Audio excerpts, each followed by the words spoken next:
Assalamualaikum warahmatullahi wabarakatuh.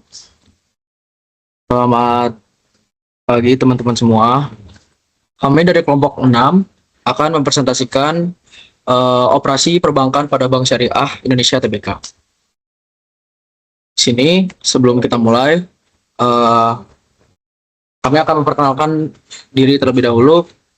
Ada saya sendiri, Fatir Muyassar Madani, ada teman saya Rivaldi, ada Tamara, Angelita, dan Irwansyah. Oke, kita bisa mulai. Jadi yang pertama itu ada struktur permodalan dalam BSI tahun 2022 sampai 2024. Jadi yang pertama itu ada modal inti, tier 1 itu modal pemegang saham dan laba ditahan. Lalu yang kedua ada modal pelengkap, tier 2 itu obligasi subordinasi dan instrumen penyerap kerugian. Lalu yang ketiga ada liabilitas jangka panjang atau sukuk dan pembiayaan dari pihak ketiga.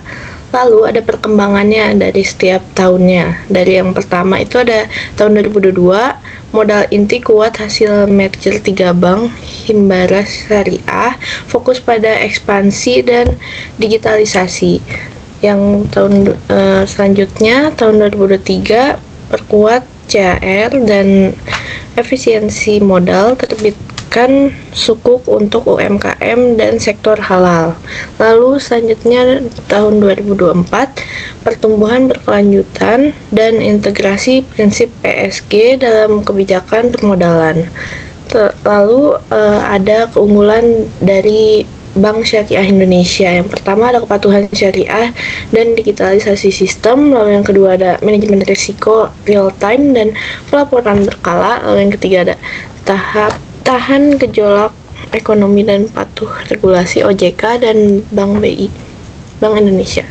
Oke, di slide selanjutnya ini yaitu bab 2, ini ada sumber dana bank. Nah, sumber dana bank pada BSI ini ada 5. Yang pertama ada dana pihak ketiga atau DPK. Ini adalah dana dari masyarakat yang disimpan di bank seperti tabungan, giro, deposito, dan di BSI juga dana ini dikumpulkan lewat sistem bagi hasil atau mudharabah dan titipan atau wadiah. Nah, tahun 2023 DPK BSI naik jadi 293,8 triliun berkat layanan digital dan makin banyaknya nasabah. Nah, yang kedua ada dana syirkah temporer. Nah, dana ini tuh berasal dari nasabah atau investor yang ingin dananya dikelola bank untuk dibagi hasilnya. Pendapatan dari dana itu tumbuh 13,4% pada 2023, yang artinya makin banyak yang percaya nih BSI untuk mengelola dana mereka. Nah, yang ketiga ada dana kebajikan. Dana ini berasal dari zakat, infak, sedekah, dan dana non-halal. Bank tidak bisa pakai dana ini untuk bisnis, tapi untuk kegiatan-kegiatan yang berbentuk sosial. Ini menunjukkan BSI juga peduli terhadap masyarakat, bukan cuma keuntungan. Nah, yang keempat ada modal dan ekuitas. Ini adalah dana milik bank sendiri, seperti modal dari pemilik dan keuntungannya disimpan. Pada 2023, modal BSI naik karena keuntungannya itu sangat besar dan juga karena menerbitkan suku atau obligasi syariah. Nah, yang terakhir ini ada dana institusi. Nah, dana ini berasal dari lembaga seperti perusahaan, BUMN, dan pemerintah. Dana ini stabil dan besar. Pada 2023, jumlahnya itu sampai 79,77 triliun. Walau keuntungannya kecil, BSI juga tetap jaga hubungan baik lewat layanan digital dan kerjasama. Oke, next ada penggunaan dana Bank BSI. Nah, yang pertama sumber dana. Nah, dana nasabah ini ada giro waidah, tabungan, dan deposito mudharabah. Yang kedua ada syakirah temporer, yaitu kerjasama investasi dengan bagi hasil dan resiko bersama. Yang ketiga ada modal bank, itu dari pemegang saham sebagai penyangga risiko dan ekspansi bisnis. Nah, yang kedua ada alokasi dana. Nah, di alokasi dana ini yang pertama ada komersial, yaitu pembiayaan UMKM, retail, dan korporasi melalui akad syariah atau murabahah, ijrah, dan sebagainya. Nah, yang kedua ini ada investasi, yaitu suku bunga, saham syariah, dan pasar uang syariah. Nah, yang ketiga di alokasi dana kita ada sosial, yaitu BSI Inspirasi atau zakat ya, dan BSI Prestasi atau infak untuk pendidikan dan kesejahteraan masyarakat. Nah, yang ketiga ini ada Perang Bank Indonesia atau bisa disingkat dengan BI. Nah, yang pertama ada pengawasan dan stabilitas, yaitu mikro dan atau mikro prudensial dan risiko bank. Nah, yang kedua ada sistem pembayaran. Itu sistem pembayaran tuh efisien dan sesuai syariah. Yang ketiga ada dukungan moneter, yaitu stabilitas rupiah dan inflasi. Nah, yang terakhir ada pengembangan ekosistem syariah melalui edukasi dan regulasi. Next. Oke, selanjutnya ada bank pengelola likuiditas. Pengertian dari bank pengelola likuiditas sendiri itu adalah kemampuan bank untuk memenuhi semua kewajiban finansialnya yang jatuh tempo, terutama penarikan dana oleh nasabah. Terus ada dua level pengelolaan. Yang pertama level mikro. Ini merupakan tugas operasional harian untuk menjaga keseimbangan kas dan kewajiban. Ini adalah kunci untuk kelangsungan bisnis dan reputasi bank. Yang kedua ada level makro, yaitu Bank Sentral atau Bank Indonesia. Bertindak sebagai konduktor yang memastikan likuiditas di seluruh Indonesia, perbankan nasional aman dan stabil melalui instrumen kebijakan moneter, misalnya operasi pasar terbuka atau GWM. Terus di sini ada inti masalahnya tuh kesehatan likuiditas. Setiap bank menentukan kesehatan seluruh industri perbankan nasional. Terus selanjutnya itu ada kerangka kerja pengelola likuiditas di BSI, yaitu tujuan utamanya adalah menjamin kemampuan bank memenuhi semua kewajiban finansial secara tepat waktu, baik dalam kondisi normal maupun krisis. Terus kedua ada landasannya, yaitu selaras dengan regulasi OJK dan Bank Indonesia, serta mengadopsi praktik terbaik atau best practice dari manajemen risiko. Terus yang ketiga itu ada struktur tata kelola berlapis, yaitu ada dewan komisaris dan direksi yang berfungsi untuk menetapkan kebijakan strategis dan toleransi risiko. Yang kedua ada komite aset atau liabilitas atau ALKO, yaitu berfungsi menerjemahkan kebijakan menjadi strategi taktis pengelolaan dana. Terus yang ketiga ada divisi treasury atau pelaksanaan operasian harian yang mengelola arus kas atau cash flow. Terus yang terakhir ada manajemen risiko, yaitu memberikan pengawasan independen untuk memastikan kepatuhan.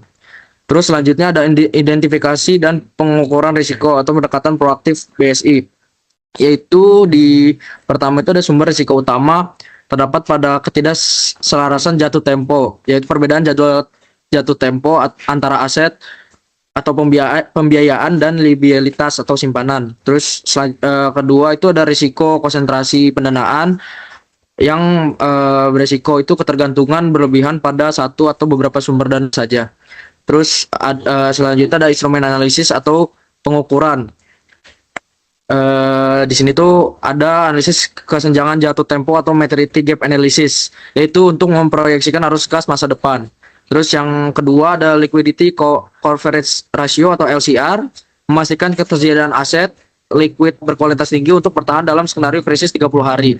Terus selanjutnya ada net stable funding ratio atau NSFR, yaitu menjamin stabilitas sumber pendanaan untuk jangka panjang.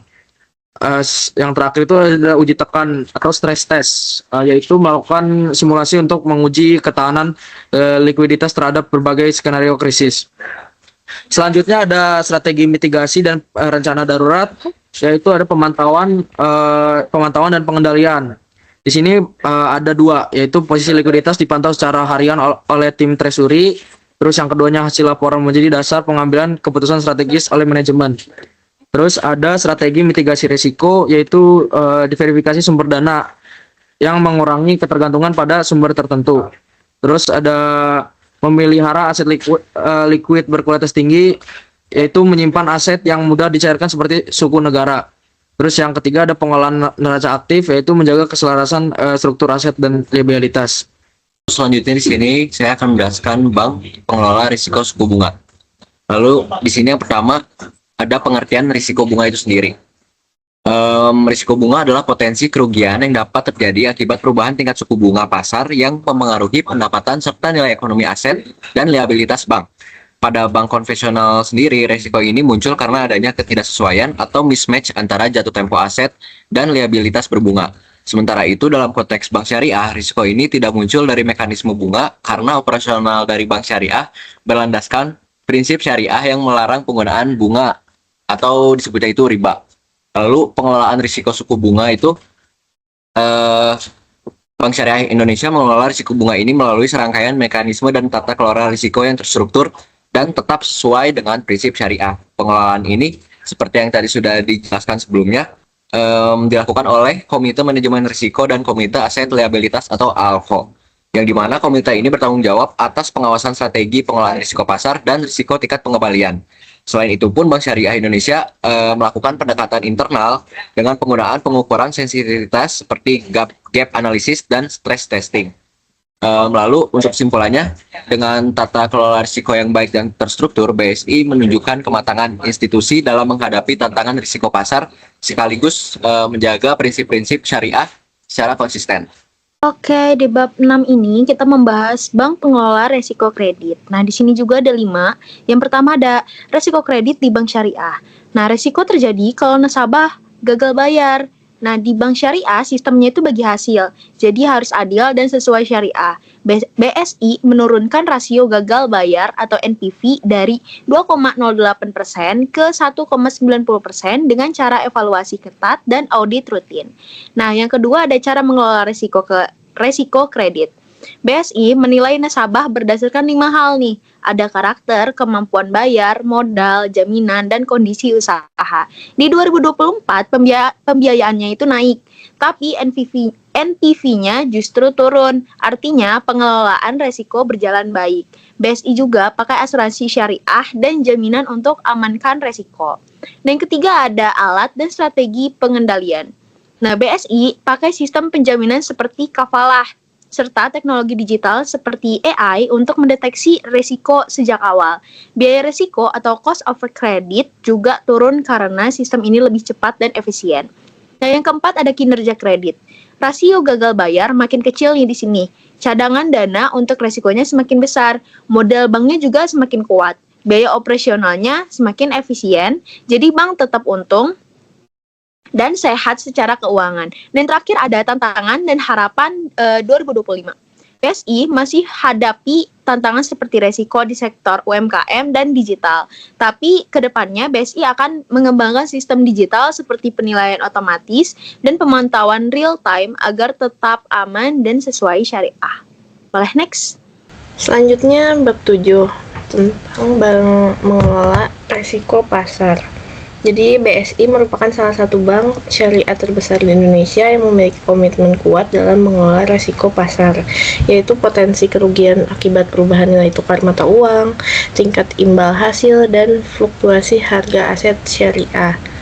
Karena tidak menggunakan sistem bunga, BSI fokus pada risiko imbal hasil, investasi, dan nilai tukar. Jadi selama tahun 2022 sampai 2024, BSI menerapkan strategi seperti pengukuran risiko menggunakan pendekatan value at risk atau VAR dan stress testing, manajemen posisi devisa neto, serta pemantauan harian terhadap exposure mata uang asing.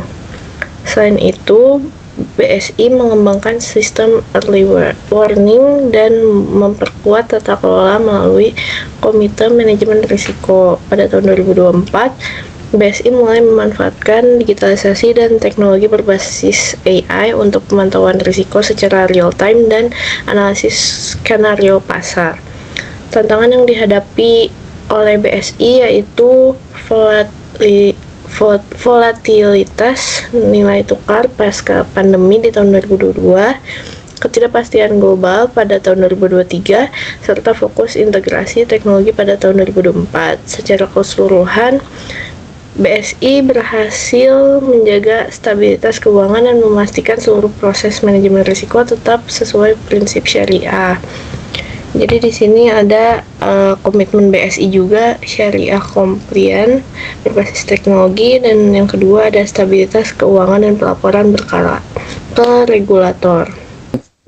Di sini tuh ada selanjutnya ada menilai kinerja bank pada Bank Syariah Indonesia Tbk, yaitu kinerja BSI yang holistik dan kokoh. Yang pertama tuh ada penilaian kinerja BSI secara efektif, menggabungkan kepatuhan terhadap regulasi atau RGEC dengan dinamika pasar. Yang kedua, secara formal atau standar OJK, BSI terbukti sehat PK-2 dengan fundamental yang kokoh di semua pilar, yaitu resiko, GCG, profitabilitas, dan modal. Selanjutnya ada dari sisi pasar. BSI menunjukkan kemampuan untuk tumbuh secara ekspansif sambil tetap menjaga kualitas aset atau NPF dan tingkat efisiensi. Terus yang terakhir ada kinerja BSI dapat disimpulkan tidak hanya stabil dan aman menurut standar regulator, tapi juga progresif dan berdaya saing di mata industri keuangan. Oke, next di sini ada kesimpulan dan saran. Nah, yang pertama kesimpulan. Bank Syariah Indonesia atau BSI telah menunjukkan kinerja yang kuat dalam mengelola sumber dan penggunaan dana sesuai dengan prinsip-prinsip syariah. BSI berhasil memanfaatkan berbagai sumber dana seperti dana pihak ketiga atau DPK, dana sikroh, temporer, dan modal internal untuk mendukung operasional dan ekspansi pembiayaan. Dalam pengelolaan likuiditas, BSI menerapkan sistem manajemen risiko yang berlapis dan sesuai regulasi, sehingga mampu menjaga kestabilan keuangan meskipun menghadapi tantangan besar. Di sisi lain, pengelolaan risiko kredit, pasar, dan suku bunga dilakukan secara proaktif dengan pendekatan berbasis teknologi. Peran Bank Indonesia juga sangat signifikan dalam mendukung stabilitas dan pengembangan industri keuangan syariah melalui pengawasan kebijakan moneter serta penguatan sistem pembiayaan syariah. Nah, yang kedua ada saran, yaitu untuk memperkuat kinerja ke depan, BSI disarankan untuk terus meningkatkan digitalisasi layanan perbankan melalui pemanfaatan teknologi seperti artificial intelligence atau AI dan big data guna mempercepat proses, meningkatkan efisiensi, dan mempermudah pemantauan risiko secara real time. Selain itu, BSI perlu memperluas dan mendiversifikasi sumber dana, khususnya dari segmen institusi dan nasabah besar, agar struktur pendanaan lebih stabil. Pengelolaan risiko kredit juga perlu diperkuat dengan teknologi pendukung untuk deteksi dini pembiayaan bermasalah. Di bidang sosial, optimalisasi program corporate social responsibility atau CSR yang lebih terarah seperti pembiayaan UMKM dapat memperbesar dampak positif bagi masyarakat. Terakhir, BSI perlu terus menjalin kolaborasi aktif dengan Bank Indonesia dan OJK agar dapat mengikuti perkembangan regulasi serta memperkuat posisi dalam industri perbankan syariah nasional. Next. Baik, itu saja yang bisa kami sampaikan. Kurang lebihnya mohon maaf. Wassalamualaikum warahmatullahi wabarakatuh.